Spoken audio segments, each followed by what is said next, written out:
My mother died when she was 57 years old of breast cancer. Her mother died when she was also 57 years old. I didn't know that fact until I gave the eulogy at my mom's memorial service. That was back in 2001. And ever since that memorial service and learning that fact, I carried deep within me this kind of dread, this kind of quiet dread that I didn't talk about with anyone, that I would follow my family's timeline and die when I was also 57 years old. Now, it didn't help that along the way from there to here, there was numerous women in my family, many of them, who have gotten breast cancer or other kinds of cancer.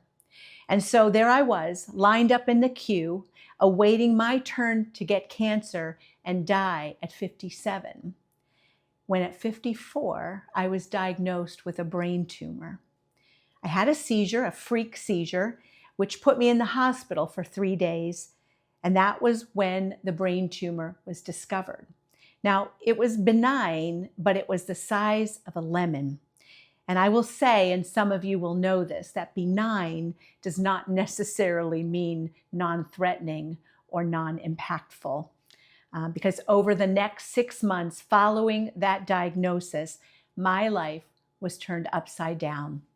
I mentioned in my last video, and I'll say again, I had seizures constantly, sometimes every day. I had crippling fatigue, memory loss. I was over emotional.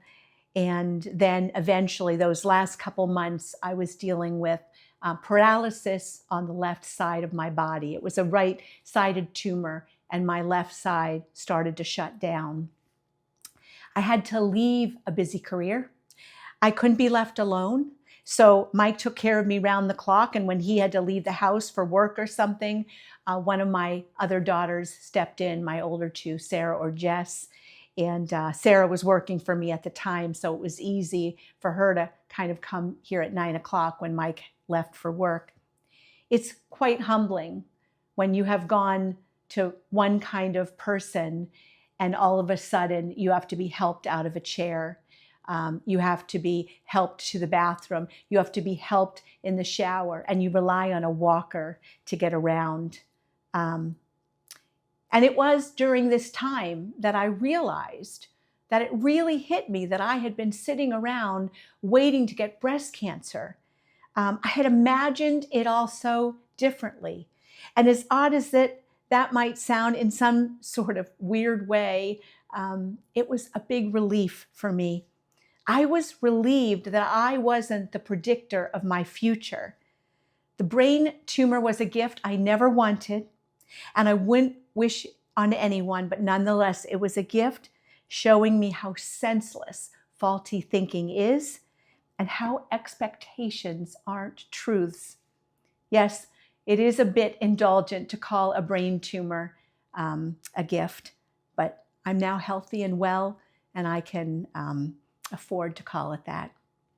So the tumor was finally removed after 6 months, and I got well. But I didn't just get well, I got better than well. A year after the tumor's removal, I had my first granddaughter, Nora, and it was her birth and the tumor which motivated me to live differently. That's when I got serious about health and wellness. And it's when I got serious about my faith. I realized that I was not stewarding my body to its full potential, and I wasn't stewarding my mind and my spirit or honoring the Lord and walking in the knowledge and strength of what God has for me.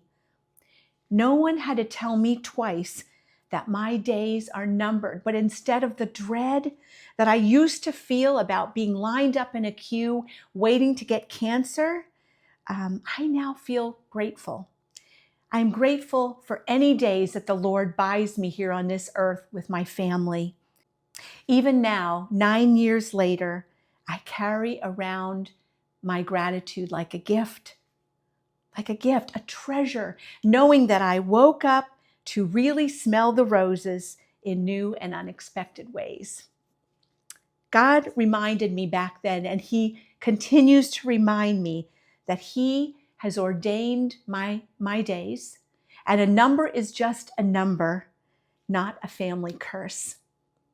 I wish I could give everyone the gift of understanding Psalm 90, verse 12, which says, "Teach us to realize the brevity of life so that we may grow in wisdom." When a believer realizes how short life is, you begin to see more clearly what your mission on this earth really is. There's a saying from an old past missionary, Charles Thomas Studd, who said, "Only one life, 'twill soon be past. Only what's done for Christ will last."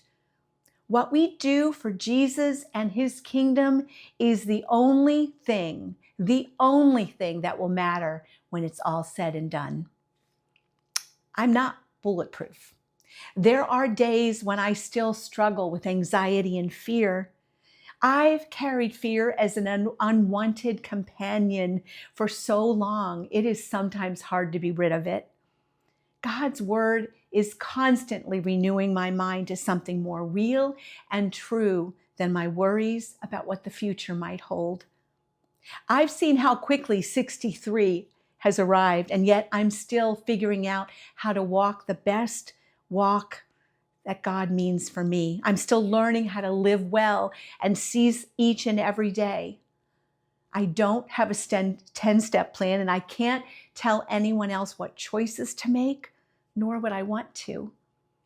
What I want in our time together is to be a friend who shares her heart, her stories, and her love of Jesus and the Bible.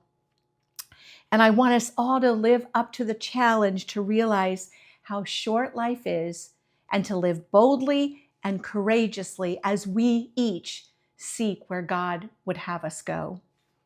This channel and this series to read the chronological Bible in a year is a lot of work. It's a lot of work to read and research and write, which is the part I love and the part I'm good at. The tech part, not so much. That's not been easy, to put it mildly, yet here I am doing it, despite the ineptitude, the insecurities, or fears that I can't. 2 Corinthians says we are not competent in ourselves to claim anything for ourselves, but our competence comes from God. God is my sufficiency. He has to be, because I recognize my great incompetence. I don't know if you're holding on to myths and lies about your own life, but if you are, I hope you'll join me each week to see what God has to say about it all. I hope you'll come to take to heart the truth that He has ordained your days, and that what you believe about yourself or your future is not your truth. I want you to take a chance on where God is going to send you, because it's going to be more remarkable than you could ever imagine. Shakespeare wrote, "The world is mine oyster, which I with sword will open." God has so many treasures for you.